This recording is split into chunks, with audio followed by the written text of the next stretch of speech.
Hey there, welcome to the garage. My name is Buck. Across from me is Squib. Hello. Today is episode 2. We're going to talk about military surplus in 2023 and kind of what it looks like. Now, Squib, we're kind of getting on 2024, and in fact, by the time this releases, it's probably going to be 2024. So we should Yeah. probably name it appropriately.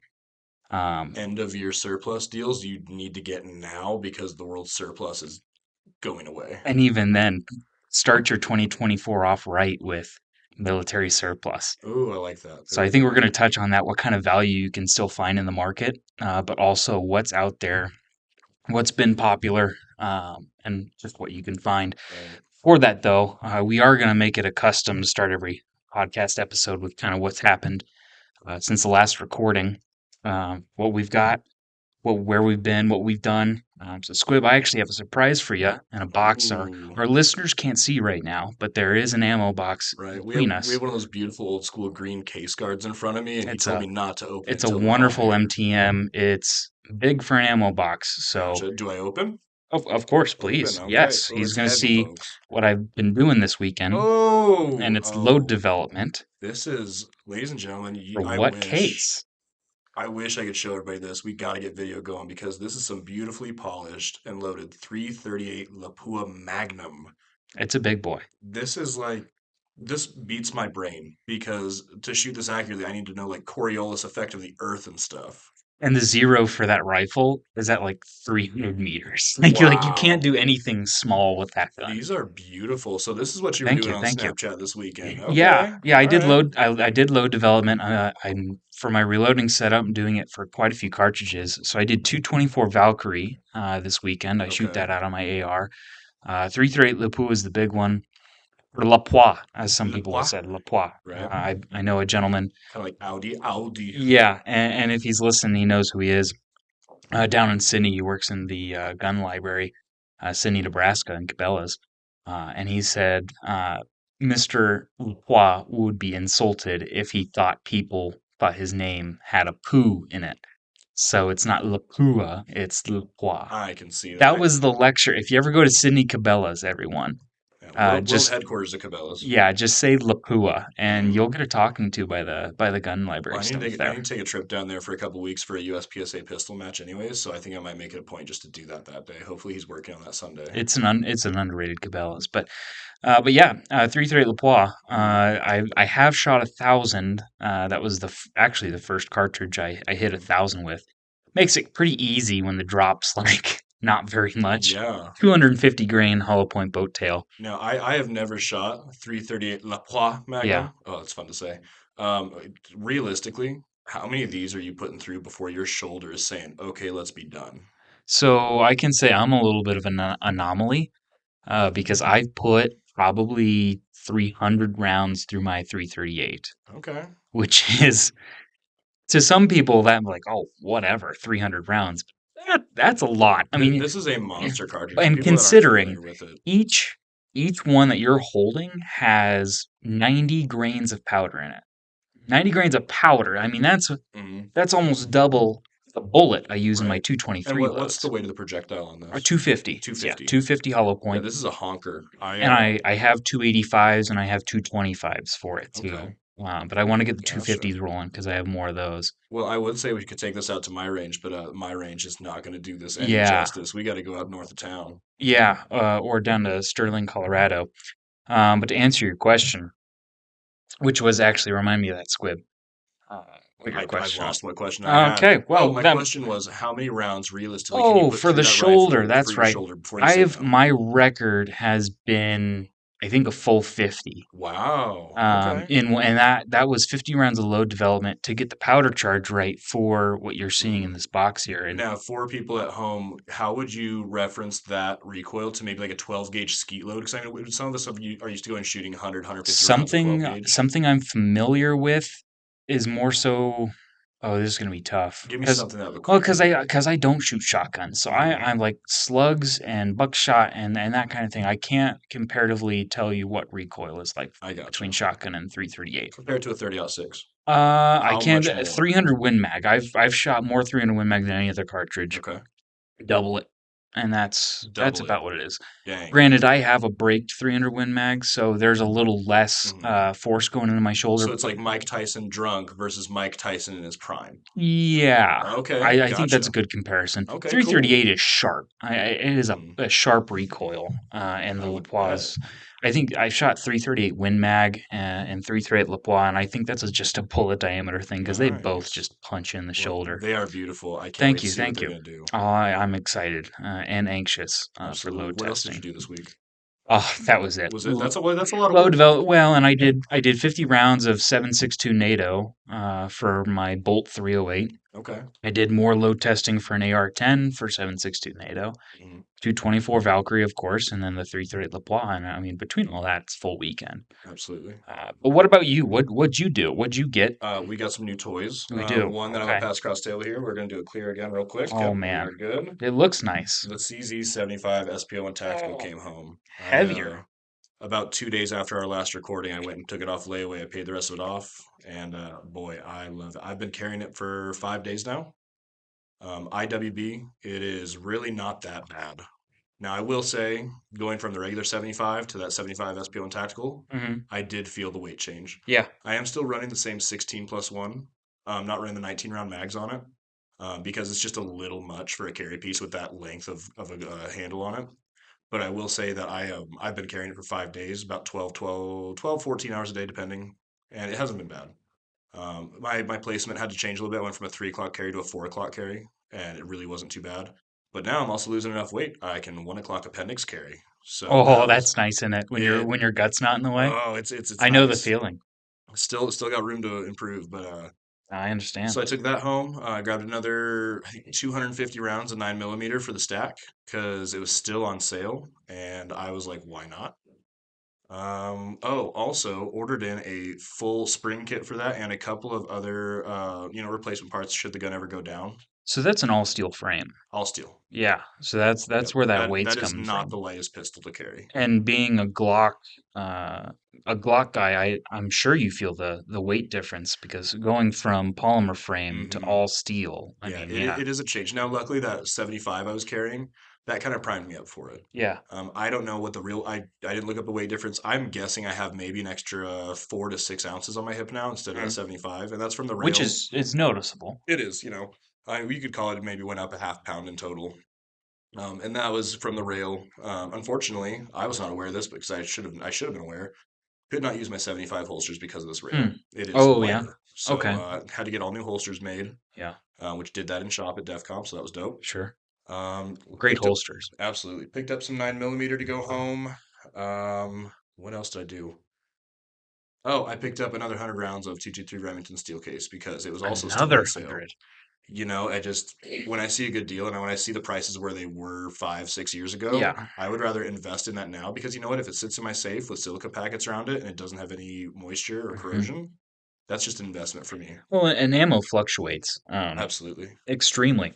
Hmm. I was growing up in the 2010s, and that was when the big 22 shortage hit. Yeah, I was Um, one of those guys that was hoarding 22 and selling it on the you were side. the one. I was one of the many.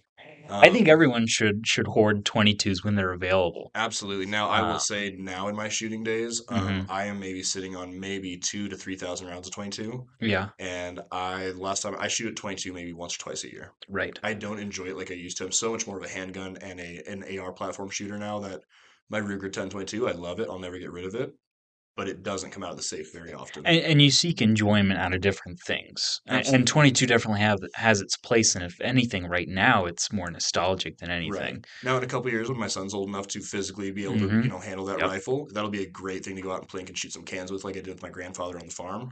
I'm really looking forward to that. But he just turned 3, so Yeah. we're not He's quite got some physically there. time. Yep. Yeah. For me, it has always been squirrel and rabbit hunting at the farm in Missouri. Hmm. Place is just rabid with squirrels and way more trees than we have up here in the Panhandle of Hmm. Nebraska. So 1022 with a 3 to 9, I think I have like a 3 to 12 Hmm. on mine, is pretty nice, pretty serious to have just some squirrels. Gotcha. My Ruger 1022 is a 1972 production, I Oh, believe. wonderful. So I'm running a period correct Tasco 4 time mag on it because I honestly I think I got it for like And $2. that's a great scope. I love it, and Old Tascos are it's some of my just right. favorite. It just Yeah. fits on the rifle perfect, and it was kind of made for it. Yeah. So that's what I'm running on. I probably won't change the optic on it. I've been running irons on it ever since I got it when I was 12 or 13 years old. So I just love that period correct piece. And for sights and optics and scopes to put on a 22, it kind of lets you breathe a little bit Hmm. and be like, okay, well, I don't have to get a specific scope. I'm not shooting 1,000 yards with this. I'm not Right. hunting at 500 yards with Hmm. this. It's a 22. Yep. It's a I'll great just primer to get slap somebody a, into those more uh, expensive and higher powered yeah. optics. It's a great primer. And but you also don't have to go with a 6 to 24 by 50. You don't have to Right. go to 3 to 18 or magnification wise. I mean, you can stick with a 3 to 9 Hmm. basic scope, go to a gun show, pick one out of a cardboard box, pay $20 for it, and Absolutely. guess what? That 22 will flat out shoot with that thing. Yeah, I really, when it comes to 22 optics, I would rather save the money and put it, Yeah, the more money into an expensive optic for like an AR or a higher caliber rifle. yes. And so I'm one of those guys as well. Now that I can actually buy 22 ammo, I think I'm up to 3 or 4,000. But Hmm. you buy a box here, you buy a box there in the Hmm. 500s. Murdoch's has really been hitting out of the park lately. That's kind of our local ammo store, kind of farm and ranch. Hmm. I want DEFCON to start carrying a lot more ammo. If they ever get the distributors to give them ammo, I'd Yeah, love to see it. fair enough. For But 22, one place I actually still love to go is Walmart, ooh, yes, they have the Remington um, bucket and Federal. and Federal. I bought a box of 800 rounds of Federal Yeah. hollow points for I think they were 38 grain. I Yeah. think I paid $40 for 800 Okay. rounds. Yeah, and see, I know they have the Remington, and I've been kicking myself trying to pick up a bucket here for the past year and a Hmm. half, and they have that Remington bucket that's like 16, seventeen Yeah. hundred rounds Yep. for like $90. I need that. I need one of those 223 buckets. I missed out on those at another sporting goods store, Yeah. like pre-COVID when they were on sale. Oh, missed Yeah. out. With Walmart, it makes it tough though, because It does. the manager's never there, the people are never in the Hmm. department. Yeah. It's almost like they don't want to sell guns. Weird. Can't imagine. Weird. But no, Murdoch's has been hitting out of the park lately. I Hmm. picked up a brick of 522s this past weekend, $20, Not bad. which in this day and age, after COVID, that's a steal. Hmm. Absolutely. It's not like it Closest, goes bad. yeah, and closest to that I've seen in the past 2 years is 36, $32 per 500. Hmm. When you can get it in A, and B, when you can find it in the right setting. Right. Right bullet, right ammo. Like Does we it? said last episode, it's all about the timing of your buy. Yeah, It's about using your brain and and it finding the right is. time. So I mean, ammo in general, and you talk about buying your steel case 223 and your 9 mil. Uh, ammo fluctuates so much in price with a lot of factors, and Hmm. COVID certainly didn't help. That's why I got into loading, which ironically, because you can't find components, Right. it's still a struggle to find Hmm. components. But I mean, I had more success, taking some primers from my dad than I did finding stock ammo on the shelf. Yeah. So it's a pick your poison kind of thing, Absolutely. and what's in stock. Absolutely. Uh, but since we're kind of through that, what we've done in the past couple days since we've recorded, Mhm. let's get into the episode. We're talking about military surplus today, Squib. I kind of want to ask you first, and then I can kind of kick in. What kind of milsurp guns have we owned in the past? I mean, I can say that for you because I don't sell Right. Right. near as much. But Horse like, trader squib. yeah, so like, We're gonna make that a T-shirt or something. hey, merch might be coming in the future. But like, what kind of milsurp are we talking about here? What have you owned personally? Mhm. Well, the first one I ever owned was that first rifle I had when I was a kid. That was a Mosin Nagant M9130. I have had probably four of them, maybe five, and no, I don't currently have one. Oh, that's Uh, heartbreaking. yep. I Once I find another one, honestly, we have a gun show coming up soon, and if I find the right one there, 300 or under, and it's in good shape, it'll probably go home with me. They're getting tougher to They are, find for that yeah, price range. but they're still around. But the M9130 was one of mine. I've had a couple of CZ52s. I had a Great guns. TT33. We've actually had a lot of the similar I was about to say surplus. I have both of those in the safe Yep. at home right now. And it's not that I sell you all my surplus. It's just that No, we happen to have similar in taste in fact, you surplus. don't sell me any of your You're surplus. right. I'm sorry. My Oh brother my gets it. gosh. But honestly, for rifles, those M9130s are about all I've had for surplus that I've personally owned. Now, working through the gun industry now for a few years, I have seen a number come through, 1903 Springfields. 3040 Krags. I've seen a lot of them. And kind of if you consider the model 1893 or 1873 Winchesters, lever guns, military surplus, because they were used by the military for a long time, up to, believe it or not, World War II. Yes. The And so Canadians used them in World War II, but not the Right. Americans. Well, and the Ross rifle, which is what the Canadians used in World War II, the issues they had with that rifle, along with being able to actually produce, World War II is really a game of production. Hmm. How many guns can we get to fit into the arms of our civilians to arm them and get ready for the war? And Canadians had a profound issue with making Ross rifles, which was a straight pull design that I actually absolutely love. There was a Hmm. ton of issues with It's a them though. great design. It really Great is. It has to be design, executed perfectly. yeah, and it does. I think the execution of the military to tell their soldiers how to maintain the firearm was where they botched the rifle. Hmm. But I also think the design, though it was genius, maybe it was a little too ahead of its time, where there were some failures on it. But that's where the Canadians kind of sought different places and different ways to arm their military. Right. What surplus have you owned? What have you owned maybe that's Oh different than gosh. what I've owned? So this is kind of my bag. I love collecting military surplus. I don't discriminate between World War One and World War Two, and I kind of play it by country, which So is you kind of do discriminate by country. well, no, because I collect them all. I I gotcha. mean, that's the great thing. But that's how a World War collector sees their collection. Is okay. And these are going to be guns that I have owned in the past, actually still own, because like I said, I don't sell them. But I own the French's Lebel rifle that they used in World War One. It's a carbine version that I have. I have an Italian Carcano, which is not the one you can find for $150 right now. It is like the tanker version. It has the full forend. So do you have the Lee Harvey Oswald Carcano, is what you're saying? I think I do actually. That would be I, kind of I'm pretty cool. sure If that you're into is. some dark history, It's that's pretty not the dope. actual Lee Harvey No, of Oswald, course. not I that mean, Carcano. That's in a Smithsonian, but I have this. I think I have the allegedly. similar model, allegedly. Not the one the CIA used. Anyways, Allegedly. so the 1903, probably my. It's tough to put them in a list of Hmm. favorites, but definitely in my top two favorites is that 1903 action. Beautiful action. Absolutely gorgeous. Mhm. And then, ironically enough, I have a love story with 1898 Craig Jorgensen rifle, which Okay. World War One, the United States used a lot of those Mhm. because they couldn't produce 1903s fast enough. And that was actually my first sporter, Okay. sporterized. So for those listening, sporterization of a rifle is taking it from original condition and modifying it in a way that affects its condition or function. World War rifles, the most common thing you see is cutting off the stock, Hmm. Yeah, which and breaks then my heart. But I, it I does. also, the older I get, the more I kind of understand it. And I kind of respect it as in taking this tool from war into peacetime and making it still a tool that works for you. Yeah, I respect that, although and it breaks my heart as a gun and enthusiast. these are bolt rifles that, with the wood and the metal and the ammo, iron sights, no optics, weighed. I mean, you could have anywhere from 10 to 11 pounds on average Hmm. in a battle rifle. Lugging that around the forest, which when soldiers came home from world wars, that's what they did. They took their rifles, they got to keep them, and so they went hunting with them, Hmm. as you would. And lugging 11 pounds around the forest for a very long time, all day, it gets heavy. Hmm. And so I think that's a lot of the goal of sporterization is to make it a fit your body a little better, but also make it a little lighter. Hmm. They can do all the things that they want to do with their rifle in wartime, probably, but they Yeah. weren't allowed to.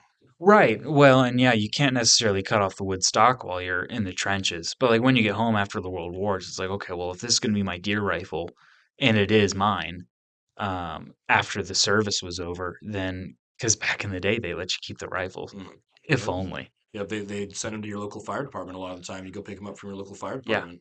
But Yeah. I think there's a really good family picture we have of my great uncle Henry when he came back from Korea. He was a sniper in the Korean War, Oh wow. and he brought back an M1 Grand. Yes. And I believe there are some pictures from him in the '60s up at our family land at deer camp with his M1 Grand. I bet So, so. and then his grandsons now, my cousins, have brought out M1 Grands and 30-06 to take deer every about 5 years, just kind of a sentimental thing. Absolutely. Yeah, and the rifles are great for that. Hmm. Cartridges like the 30-06, the 8 millimeter Mauser, even 6.5 Carcano, and I can feel the commenters commenting right now screaming 6.5 Swedish. Yeah, for sure. That is an absolute cult following of a cartridge, which very warranted. It's a Hmm. great case, Right. great design. But those things were perfect for even Midwestern whitetail hunting, muley hunting up here where we're at. A lot of people took their 1903s and their Kriegs elk hunting. For those of listeners that don't exactly know the 1898 Krieg, if you Google an image of it, it's going to look like a funky action. Because it is kind of funky, It but I'll tell is. you, It it's one of is the weird. smoothest actions I think It ever is. been produced. So it is smooth, and I'll give you the fun fact, Squib. It's smooth because it only has one bolt lug Okay. on the front, which a lot of people and reloaders have to be very careful about this because with one reloading or one lug on the bolt, all the force of that cartridge gets put back into the bolt and that one lug Mm, instead of your traditional Mauser and 1903 designs where it's two lugs. And so that force is divided into two. It's enough force to where it can be divided into two and be manageable for the bolt. I know 1898 and the Craig line in general, because they made 1896s, 1894s, they have the issue of the bolt warping after high pressure rounds and high volume fire because the lug, no matter where you put it on a circle, it's going to be off center. hmm. And so that force is being put onto one end of the circle, and on the other end, it's going to do the opposite because of Newton's laws. Right. What other surplus pistols have you owned? Surplus pistols, I think that CZ52 and the TT30 and the TT33, Gotcha. that's So about so what very similar I've stuff. been trying to get a P38 in my collection for the longest time. But I got to be careful, and a lot of people will relate to this in the sense that the older generation is starting to pass down Hmm. their collections and their heirlooms, and that also means their wartime trophies. Hmm. And so in the past or in the next 10 years, I think a good prediction to make is you're going to see a lot more C96 broom handles, Hmm. Lugers, One these, of my dream surplus pistols to yes. own. And I think that's a creme de la creme Mhm. sort of piece to have in the collection for military Absolutely. surplus guys. But a lot of military surplus is going to be starting to get onto the market because some people are going to get those family heirlooms, get those firearm collections, and then, which is actually the purpose of this podcast. If you watch our pilot episode, it'll explain everything. But gun culture has gone down in the past 20, 30 years. So these new and younger generations are going to receive those firearms, not exactly appreciate it or not know what it is, or they see the value in it, but they don't want the value in the form of that firearm. They want the value in the cash value. I'm working in a gun shop now. I've seen it time and time again. People will come in with a briefcase of great grandpas that Yes. said, "Well, Yeah. I want to buy a new car, and he left me these old guns. So you give me a couple $100." It's kind of sad as a collector. Yeah. And as someone who's been very involved in the auction scene, you see that's where you see a lot of those come through is the auction. Mm. And so if you take a look at auction catalogs in the next 10 years, that's my prediction is that you're going to start seeing a lot more military surplus pop up. I think we're also going to see some of the weird stuff, some of the stuff Yes, that has and I maybe been hope hidden so. away. Yes. For example, I mean, I really believe that there's more than one of Hitler's bodyguards pistol out there. Hmm. It's a famous pistol that was a Walther PPK, and it was thought to be one of the first ever pistols equipped with tritium night sights, and we're talking Really? 1943. That's interesting. It sold at auction a few years ago. I don't remember the price. I'm sure it was six Stupid. digits. Yeah. But I think we're going to start seeing some more of that stuff come out of the works, and I hope a lot of it's here in the U.S. I think a lot of it's still Yeah. in South America, a lot of it's still in Europe. But I think there's a lot of bring back stuff that we're going to start seeing come on the market, and especially the black market. I think you're going to see great grandpa's Thompson that was in the attic, or Uncle Yuri's PPSH that he brought over in '45 when Helpusha. he exactly. Oh, I think we're going to see some of that stuff. We're already seeing STG 44s pop up at gun buybacks all over this country because this older generation's dying. And not being sexist here, but a lot of time their female spouse will take these guns to a gun buyback. and just get the money. Well, but you know what we're also seeing is a lot of these times we're seeing law enforcement individuals who are aware of what they are and they get taken to museums. Yeah. There were a couple of cases out in California where a lady turned in two STG 44s, which are the world's first assault rifle. Yes. To me, it's one of the most important rifles ever made in the world, and we're seeing them taken to museums now, not just being destroyed. So I think we're going to see it come on the market and on the black market. And we need more of those law enforcement officers that kind of know what to look Hmm. out for on those gun buybacks. Because Yep. if that's not going to be in the private market, if that's not going to be in the hands of a civilian, and it's going to be a part of a gun buyback, it better be in a museum. I I would agree. so much rather be it in a museum. Although it makes me want to buy a Halloween police costume and go to a gun buyback and Like, offer yeah, cash. I know what these are. Oh my gosh, some of the stuff that has to go through there, I can only imagine. Steg 44s are awesome. Here's a Hmm. pop quiz for you. What caliber, what cartridge is that chambered in? 8 millimeter Kurtz, Yes, very good. and I And believe Palmetto is coming I was out. just about to say that. Yep, and I think they're offering it in PSA, like 4 or 5 calibers actually, yes, which I think is really smart, and 300 Blackout is one of them. which is awesome. It is. If it were me to buy one of those, I believe they're also going to chamber it in 7.62 by 39. They are. Yep. That is probably the caliber I'd buy it Yep. in, just for the surplus ammo that we have. Although even with Ukraine, there's still a lot of it on the U.S. market.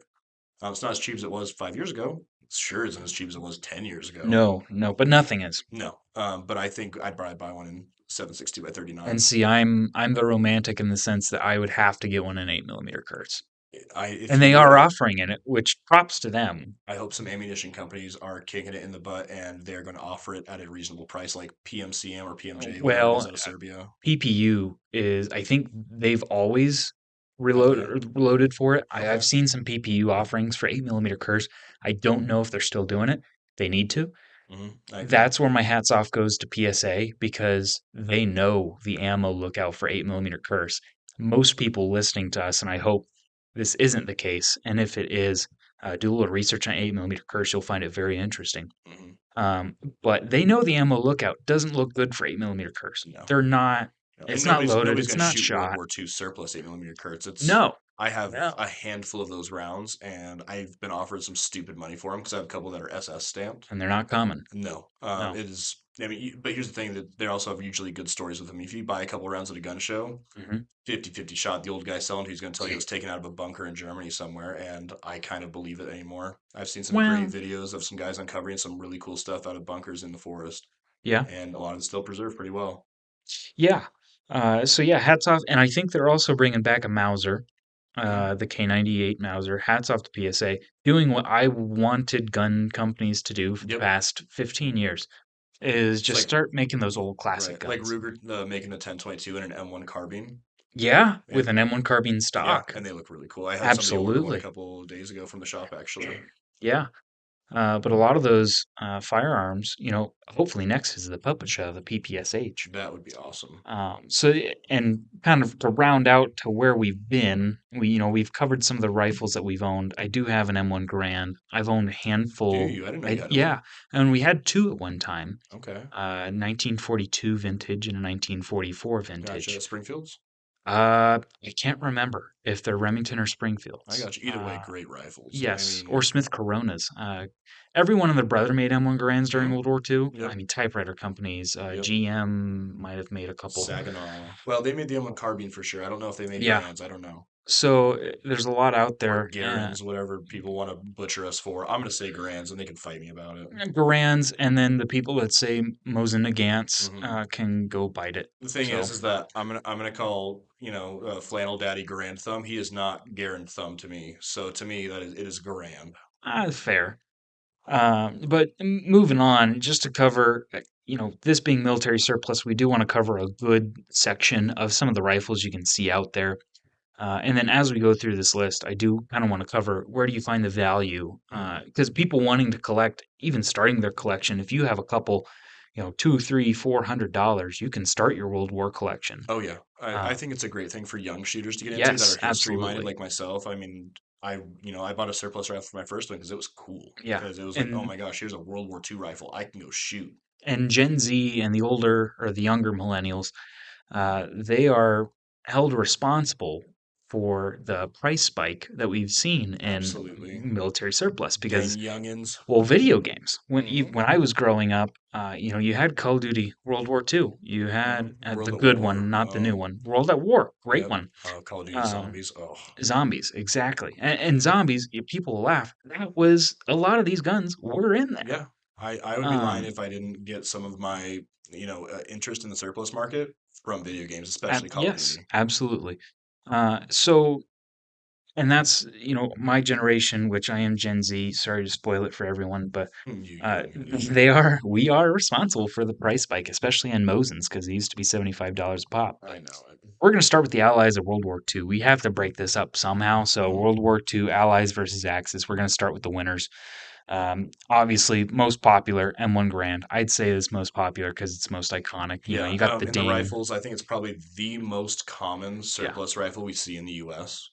Hmm, For U.S. production. really? And even though they made less of them than the M1 carbines, they made more M1 carbines than they ever did M1 Grands. Yes, way more. Yeah, I think it was by like what, like almost a 500,000 units or something. It I was a lot. wager say a lot. Yeah, because I would wager say that the M1 carbine was the most produced rifle in World War I II, think that is correct. beating Yeah, out the Mosin. which is And they made crazy. a ton of Yeah, Mosins. A yeah, ton. So, yeah. And if we're wrong on that, you can crucify us in the comments. I don't care. yeah, please. No, we love the feedback.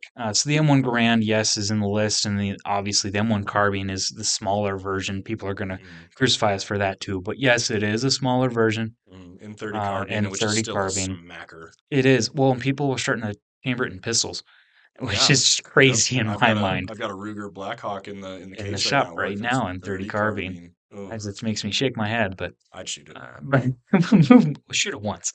But moving on from M1 Grand, you have the 1903 rifles. They made four different variants, upgrades, you could say. 1903 A1, A2, A3, and A4 being the sniper model. And they used those all the way up through Korea, and I think Yes, about the end of Korea is when we kind of saw the end of those in modern military use. and I think there were some sniper variants still being used in the Vietnam Would War. not surprise me at all. Yes, which one of the most famous sniper battles actually was using. I hope it was using a 1903 scoped because if it's not, then I'm just going to get blasted in the comments. But it's Carlos Halfco. Oh, yeah, half cock. Yep, yep, I also hope I got his name right. If I didn't, yep. I You did. apologize. But they say he shot through the enemy's scope right into the eye, Yep. went straight through. Fantastic story. I encourage you guys to Yeah, do a little bit of research he on was that. shooting at the Cobra was that sniper's name, I believe. Yes. Yeah. Um, Fantastic story. yeah, great story. Read his Yeah. biography. There's a number of documentaries on the History Channel about him, and truly an amazing human being. Yes. So moving on from the 1903 rifles is actually one of my like unsung, underestimated rifles, the Eddystone 1917. I have exactly zero experience with that rifle. Yes, and so it was actually inspiration for what was the Remington 600 Mohawk, in the sense that it had a goofy bolt handle that kind of made a Harry Potter scar. It was like kind of like Nice. a Z, so that it was closer to the trigger guard. But the Eddystone 1917 really was the model of 1917.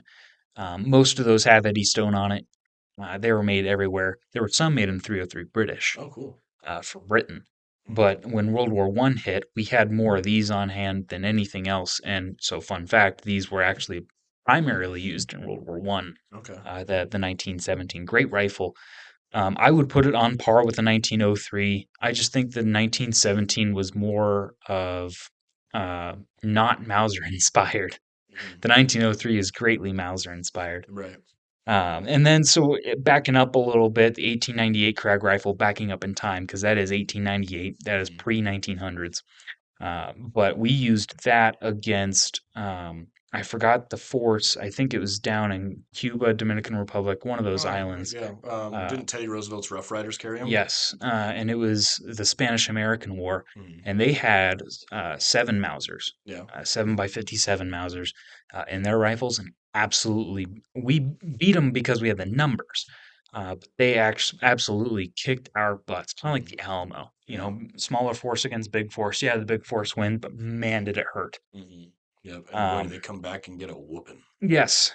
So the 1898 Craig rifle, my first border rifle, shoots a 30-40 Craig. I actually think it's underrated. Will it compete with these modern cartridges? Absolutely not. But it's also a cartridge that is still in production that you can still buy on the shelf. In limited, yeah, you gotta be, you It can't it be is picky. it is available out there to people. If they were going to go buy an 1898 Crag tomorrow, they could go on the internet on AmmoSeek or wherever they're going to get ammo, Yeah, and they could find it. it'll be Remington core locked, but yeah, But it's out there. It is It's out there. out there. Yeah. So I really like that cartridge. That's one I'd like to hand load for Mhm. in the future and to see if I can't get my rifle to shoot. Out of all those American rifles, to Yes. a new surplus buyer, Mhm. what would you suggest they buy first? See, this is tough because the American, it'd be one thing if we started with like the Italians because Mhm. they have the Carcano rifle and that's really cheap right Right. now, and the 6.5 Carcano is a fantastic round. Or if we start with the Mosin, you could make the same case. Mhm. But just out of the American ones. With the American ones, these are all very expensive rifles nowadays, Yeah. with the exception of the Craig. Maybe that's a great place to start.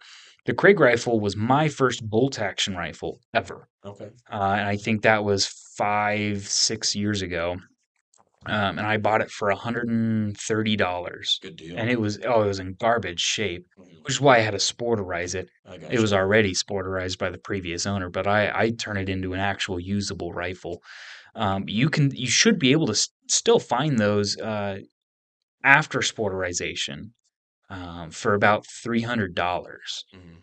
If you want one that is not sporterized and is original, they will cost you a lot more. Mhm. I've seen them anywhere from $600 to some really proud people at 1600, Oof. and I don't see it at 1600. I do see it at 600. The M1 carbine, those have gotten absolutely Yeah, insane. they're You're ridiculous looking at now. 800 to 1100 right now, If not more, depending on your if production. not more, Yeah. because again, everyone and their brother made M1 Yep. carbines.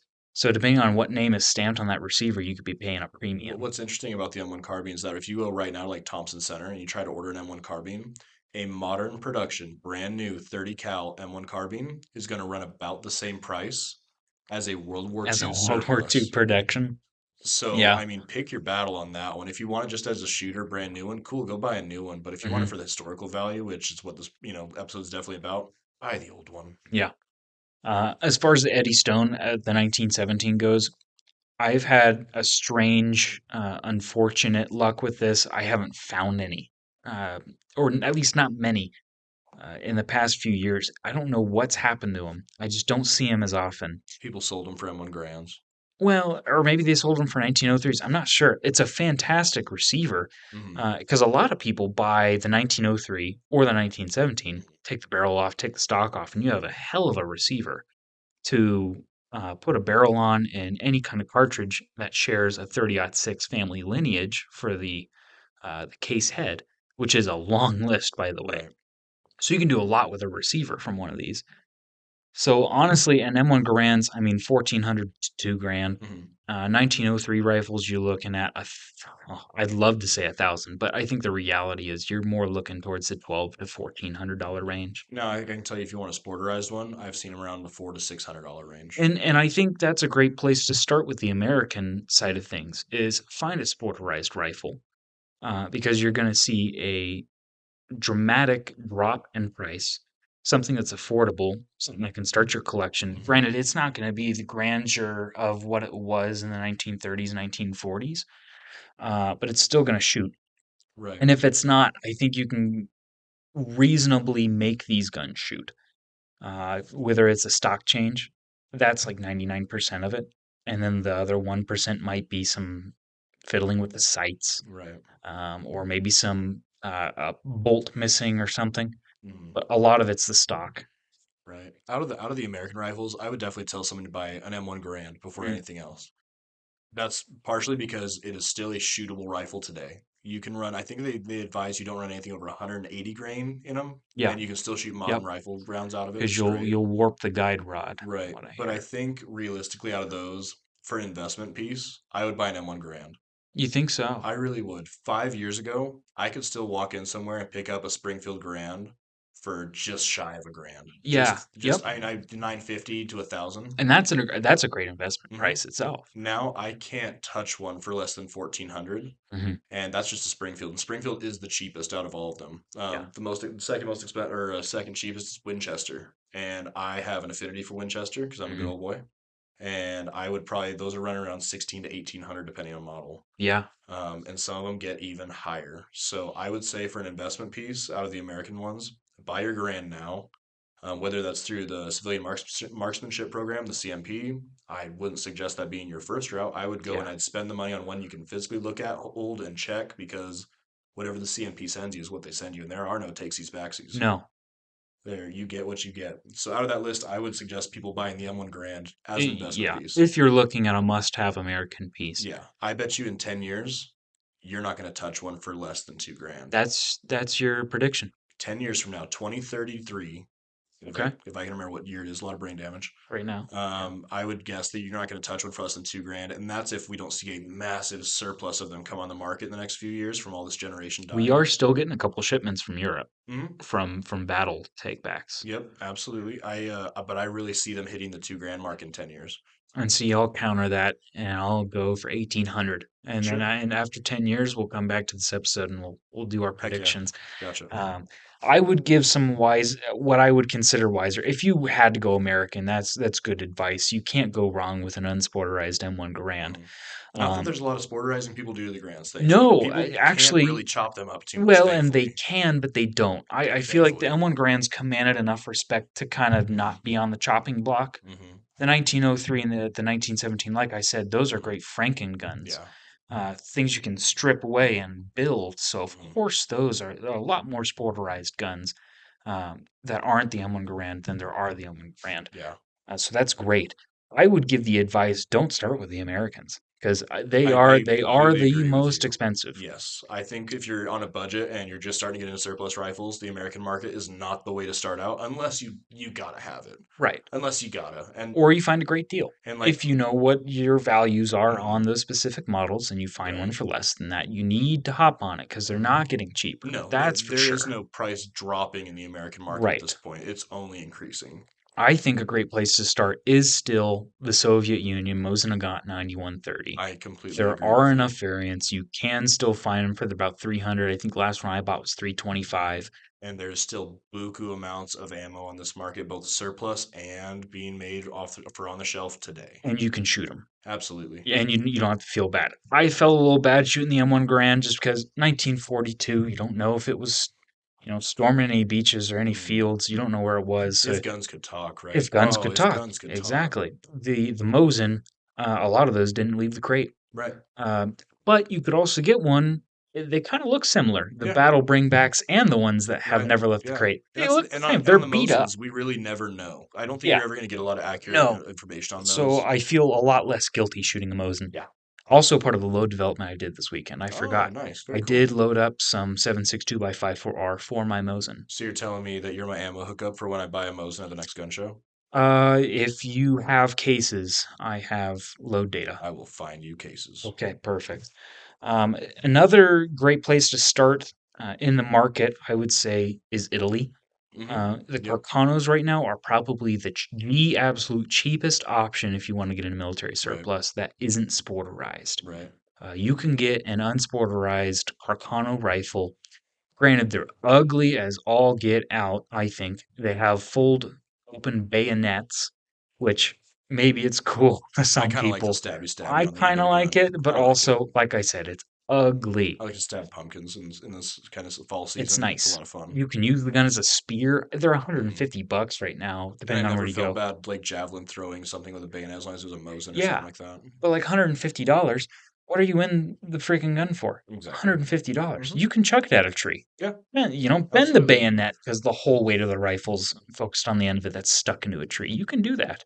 Right. On the subject of Allied rifles, what other Allied rifles outside of the American production do we have as options for So people? on the list right now, we have the British Lee Enfield, another classic. I missed the boat on those. I did too. I think a lot of missed the people boat did. rad. I missed the Yeah. boat on the guns and I missed the boat on the ammo. Because right now their basement's 400-500. Yeah, And I think I 400 is pretty yeah, generous. I and think most the are jungle 5. carbines are going stupid. And they They're are. almost 4 Yeah, digits, I but think, they're for one of also them. cool. They're awesome. I'm looking at one right now that doesn't have a barrel, so I could Yeah. put a 25 303 British barrel on it. That would be awesome. That would be so and I think cool. 303 British is kind of an underrated caliber. It is kind of like this. Those rimmed cartridges, 7.62x5.4R, 3040 Craig, 303 British. amazing cartridges for the Hmm. time. Absolutely. Because the 303 British is ancient. The 7.62 by 5.4R is literally the oldest cartridge still in military Yeah, use. which I think is awesome. It's It's amazing. they're at like what 130 years of use or I something like that. I think it's even more than that. 1880, Yeah, so we're almost 1881, somewhere in 150 that years of ballpark. them using that cartridge and still Just making it. crazy. It's awesome. But aside from the British Enfield and all those great cartridges, on the French side of things, it's kind of tough to gauge what they had because they were always being invaded. But you had the French Moss rifle, the Moss line of things for World War II. They had the Lebel rifles in World War One. Mm, It's weird because the French invented smokeless powder. So they had the first bolt action smokeless rifle powder firearm on the market. But the Lebel rifles are tough to find in good condition right. just because they were thrashed around so much. And I gotta say, I think that the French rifles on the American market are very few and far between. Yeah. Obviously, because we didn't fight them and bring them back as trophies. And I also don't think they do as well. I'm sure they The, don't. the French name Yeah, in front of it, I yeah. don't think they do as well. People have the sad connotation of like, oh, this rifle was only dropped once, which is really sad. I mean, the French kicked butt in World War They II and World War tried. One, God, did they but try. can you imagine the scenario they were in? Hmm. I mean, Someone's got to be first, and they were yeah, first, it, aside from Poland, but that's aside yeah, the point.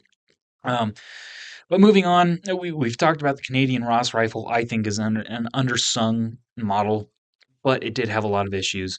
On the Soviet side, we've talked about the Nagant. I have to bring up the PPSH line hmm of submachine guns, the one of the most iconic typewriter submachine hmm guns, just because.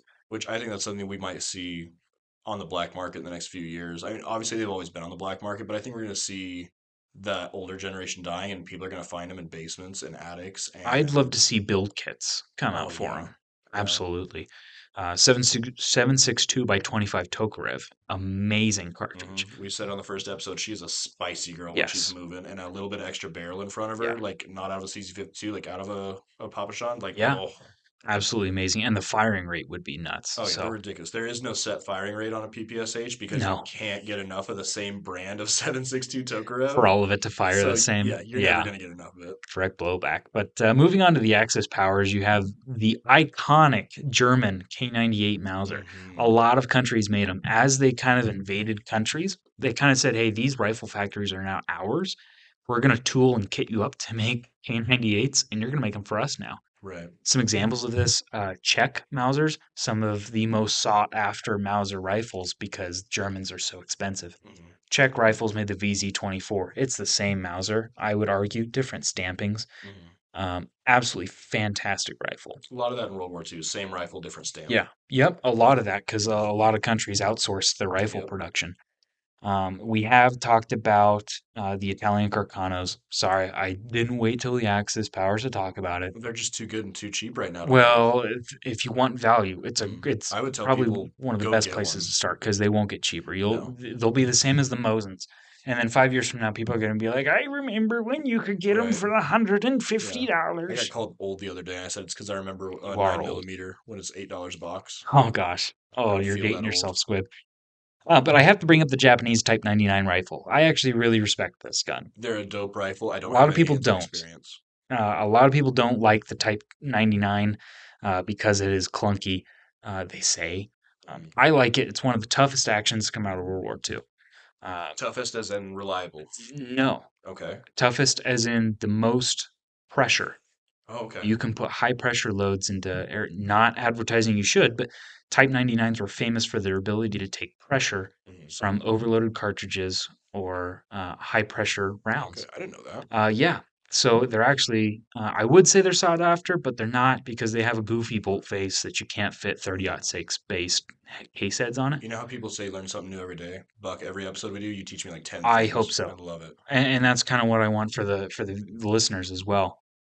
But graduating from the Type 99, we're going to move into pistols as well because that is something we've kind of been Mhm. neglecting a little bit. And I think that's something we see a lot of on the surplus market, Yeah, but people aren't always so keen to get them because they're so expensive a lot of and the I'm time. very guilty, and I wouldn't even argue that they're that expensive, but you pay almost the same for the pistol as you do the rifle of the respective country. Yeah.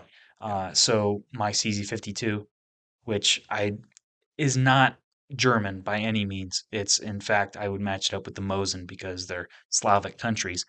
$300 for the Hmm. CZ52, just like I would pay $300 for the Mosin. Yep.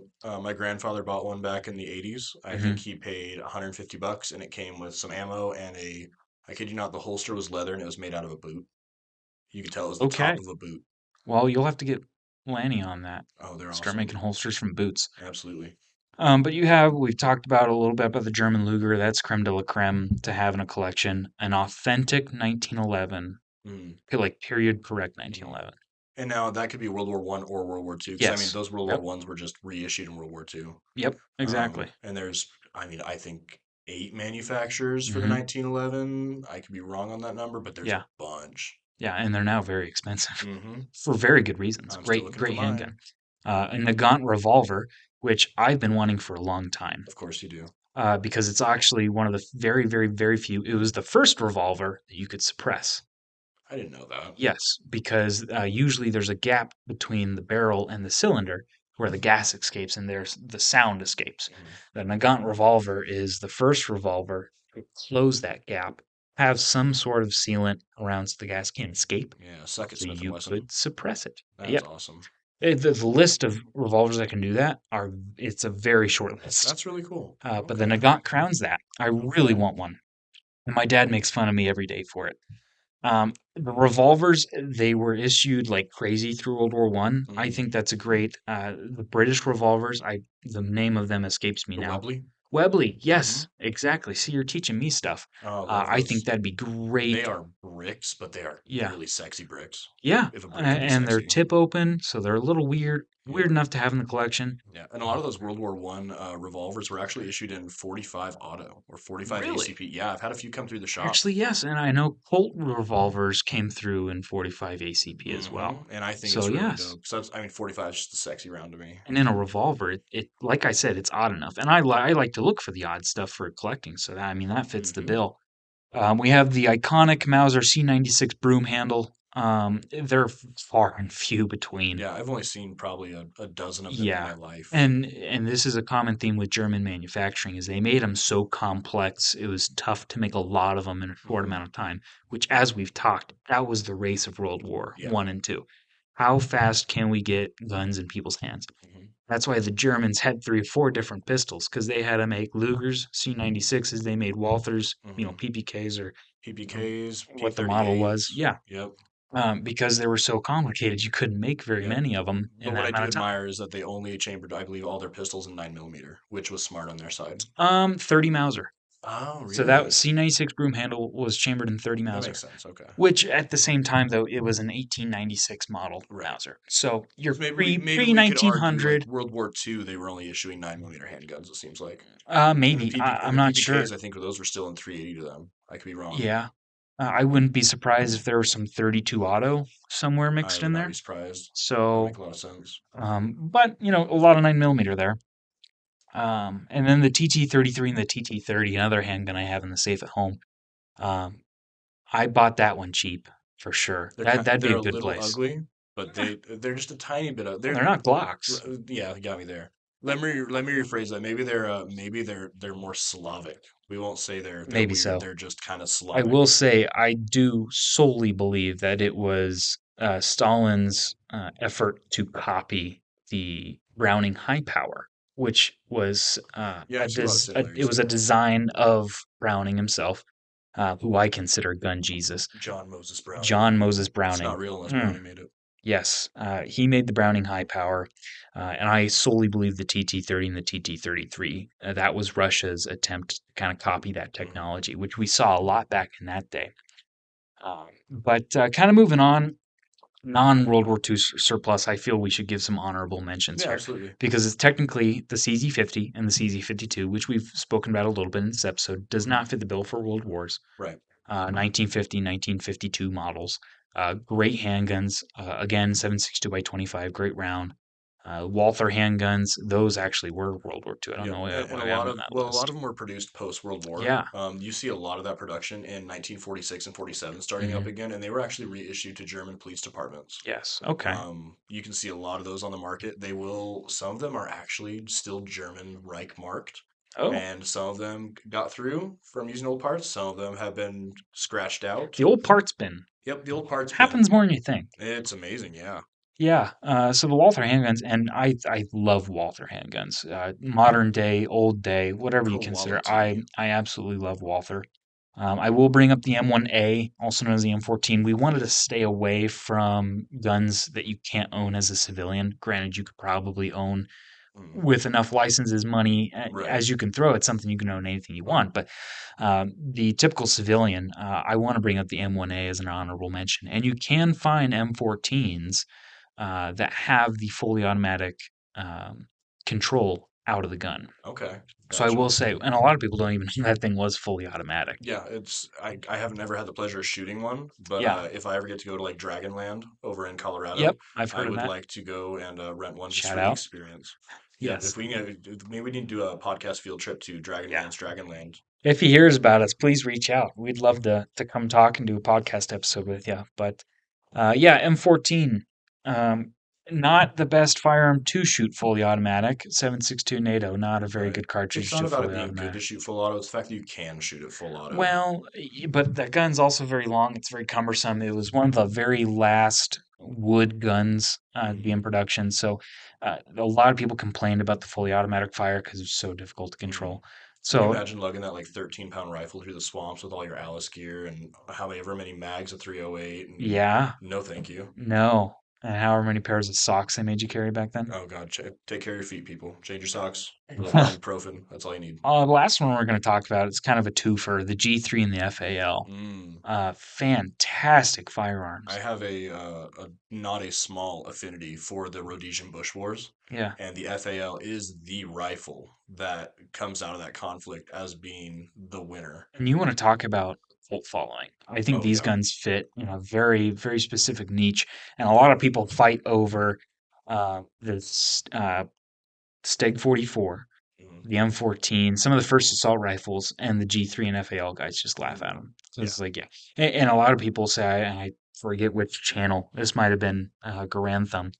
I've heard a lot of people talk about where the M14 failed because it was a great firearm. Yes, but comparatively, the M1 Garand was awesome because it was compared to the K98, the 1903, the Lee Enfield bolt actions, and it was a semi-automatic firearm. The M14 was compared to firearms like the G3 and the FAL, which massively upgraded from the M14. So if we're Absolutely. looking at times and technologies, I think that's where the M14 Mm. falls a little short. I still love them. I do have two. I Okay. have two M1As. One's an M14 D mill. Fantastic guns. Heavy, heavy, Yeah. heavy. I was at a gun show. I forget where I was. This was about 3 years ago. I had the pleasure of handling a true Rhodesian Bush War FAL, and Nice. it was still baby poop green. But Hey, here's the cool thing on those is that a lot of them aren't marked with where they're from yeah. or a serial or anything like that because of international law at the time. A lot of countries weren't allowed to import arms into that country. Thank you, Belgium, for doing it anyways, allegedly, Yeah. and just not marketing any of those guns for about 3 years. I let a clone go at auction for $750, and Now that's probably a I $1,400 I rifle. kick myself every morning when I Hmm. wake up because I let that gun go at that price. But moving on to some honorable mentions, some things we didn't cover. We're not going to get into too much depth on this because we are running out of time. The Steyr 1895 straight pull, Big fan. Austrian firearm. Absolutely love Steyr and what they pump out. We have the Swiss K31. Hmm. Switzerland was neutral in both Right. wars, if I remember right, but the But K31 was great rifle. And in my mind, if it's good enough to fantastic. defend the Pope, it's good enough for me. Well, and not to mention that these guns were used for military style competition. Hmm. So, a military has competitions within itself for accuracy and bolt gun shooting, and Swiss are famous for this rifle Hmm. and those competitions. And then, as a very, very big umbrella, we have small ring Mausers. The K98 was a large ring Mauser. They made them a little bit more robust so they could take the recoil and the pressure. Small ring Mausers were, as in the name, smaller in diameter, couldn't take as much pressure. Um, some of these involve a lot of countries. They were made a little bit everywhere. You see a lot of them from South America. And I think one of the most popular one is from Sweden, Swedish Mauser. It's a 96 model, small ring, and it's one of the most famous because it shoots 65 by 55 Swede. And they kind of took that technology from the Germans and made it their own, which that's a great, not a stopping point. It's a great transition in some cartridges. We're not going to cover all that we have on the list, but you know, 6.5 Carcano 6.5 by 55 Swiss, or not Swiss, Swedish. Mm-hmm. It's 7.5 by 55 Yep. Swiss. Yep. Some great cartridges on the list. You got the 3040 Craig we talked about, 303 British 7.7 and 6.5 Jap. You don't see that every day. No, and actually, whenever I find it, I buy it because I know I can resell it to people Really? like you. Oh, I had a 7.7 Jap and I sold it because it was sporized and someone spray painted it and it looked Oh, very much like bluing and it wasn't. oh, the Fun things we fact. learn. Yeah.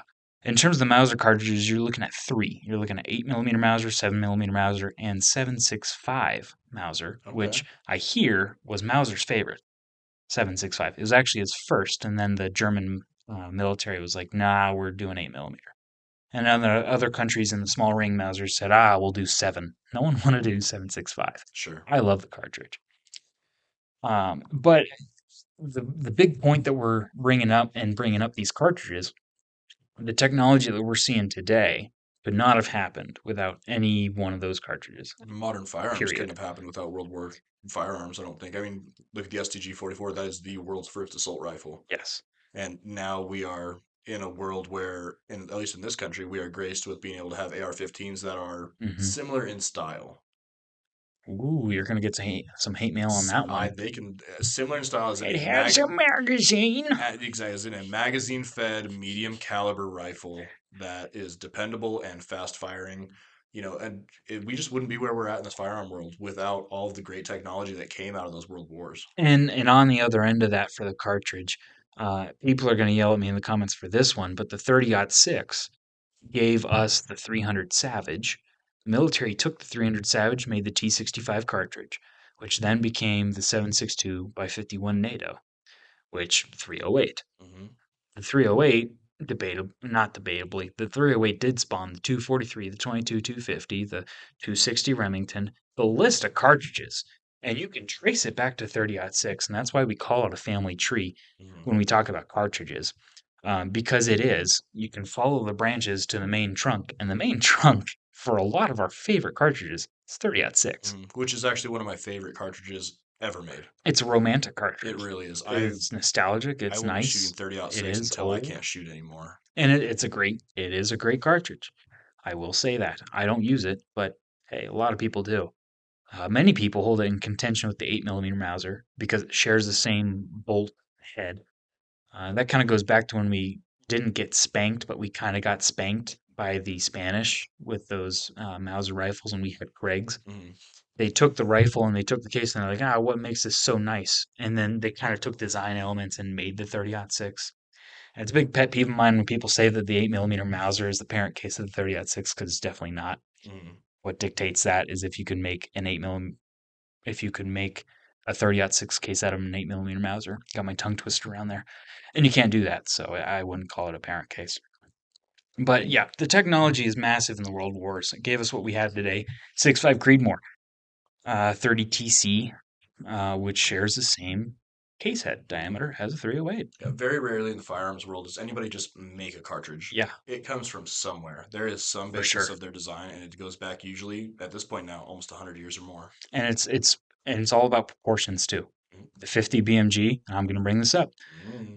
Take a 30-06 and just blow it up a little bit, and you get a 50 BMG.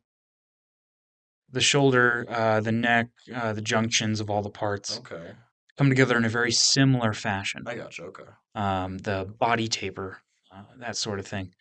so you're So saying my 30-06 is a diet 50? that's actually a really good way of putting that. A Perfect, diet 50. And awesome. people are going to disagree with that. That's okay. That's okay. I love Put the it. disagreements in the comments, please. We're actually going to wrap this up. We're well over time, but that's okay. We're having a good time. A lot of great things from military surplus. You can still find a lot of great value. Go buy a Carcano. I think Mm. it won't hurt to have it No, in the and safe. then after your Carcana, go buy a Mosin. And buy as many Mosins as you can find for $300. Yes. Because now I think the basis on Gunbroker for what they're selling for is at 5 to 6. Which is crazy. It is crazy. That's not a $500 Um, rifle. I don't care what anybody so says. it is if the buyer pays it. It That's is. the I'm issue. just old, and I remember the Cabela's Oh ad for man, I $100. love Mosins, but yeah, see what you can find in terms of value. I think the Carcon is a great place to Mhm. start. Military surplus is nothing to be slept on. The reality is, military surplus is the cheapest when it Yeah. first comes into this country. And we have seen now that Mosins have been imported for what, 15 plus years, and Mhm. look at the prices. Have they gone up, three, four, five, Yeah. six fold sometimes? And if it branches, it military surplus branches into a lot of disciplines. If Hmm. you want to start building guns, a lot of people start building guns with mil surp receivers. Oh, because there's so many out there. There's so many out there. Private sales offer a great avenue to cost effectively get into military surplus collecting. Hmm. And like I said, if you get a Mosin, you can still find ammo. You Hmm. can still shoot it. Yep, I've taken mine iron sight shooting out to 400 yards, that's pretty impressive. 500 The yards. best I got on you is I got a chipmunk with my Mosin at 80 yards. Nice. There wasn't much left of him. There you go. Found a leg. But you can find good sporter rifles. You have Hmm. one at DEF COMP Hmm. that is a 1903 sporter Yep, and it actually has was. very nice It's wood. actually been blocked off to be a 308 instead of a 30-06 now, so it was modernized, you could say. Oh, so it is Hmm. 308. It's 308. That was the one. Does it Okay. make you want it more now? No, Dang it. unfortunately, because it has iron sights. I want to put a scope on mine. But prices have gone through the roof for a lot of things. I mean, you can still find something if you're patient and if you're really looking. So I think the patience is a big part of that. Go through as many avenues as you can, whether it be auctions, private sale, gun shows. The more you look, the more you'll find. Absolutely. That's kind of the rule in the gun world, I Keep your think. eyes open Yes, definitely. and keep some cash in your wallet so that when you do find it, you can get it. And cash is nice. Cash is People love king. cash. Hmm. So definitely something to keep in mind. But we're going to cut this episode off here. Go ahead and comment what we missed. Comment what you hated. Comment what you like. Hmm. We Comment don't, what you want us to talk about on the next of episode. We course, can always any use more episode episode ideas. suggestions are definitely open to us. Um, I would love to hear some feedback on what we're saying Hmm. because you can't say anything in the gun world that everyone agrees with. So No, I'd like to see some people comment no, except for 9 on both millimeters, the sides. best defensive caliber to carry. Oh, he really said it. I'm gonna say it. All right. Well, And you can talk. roast him in the comments, Yep, people. you can tell Sig how or Squib how wrong I am, and just let me know. Yeah. So, and in case you haven't checked out our main YouTube channel, we have our pilot episode there that kind of tells you our deal. But in case you haven't, we have a Patreon page. We include the link in every episode description. If you want to find us, we only have a $5 contribution right now. We plan on adding more tiers later. If you like the content we're putting out now, keep in mind that we're going to be uploading a lot more. Goal is to get some multiple seasons up. $5 contribution on Patreon per month. That's all we have right now until we start growing an audience and Hmm. finding out what people like. We'll add more tiers later. Yep, contribute to our Dr. Pepper fund and our Yes, range candy fund. of course. Aside from that, you can find us on Spotify, Instagram, and YouTube. I think Hmm. those are the main channels aside Yep. from our Patreon. So all of those will be in the description or on our YouTube main page. So go ahead and go check them out. See if you'd like to support us in some way and fashion, even if you just commented, liked, subscribed, whatever you want to do. So keep your eye out for more. Squib, say goodbye to the people. Uh, drink some water, do some push-ups, and change your socks. Have a great week, Yeah, everybody. get in shape. Have a good one.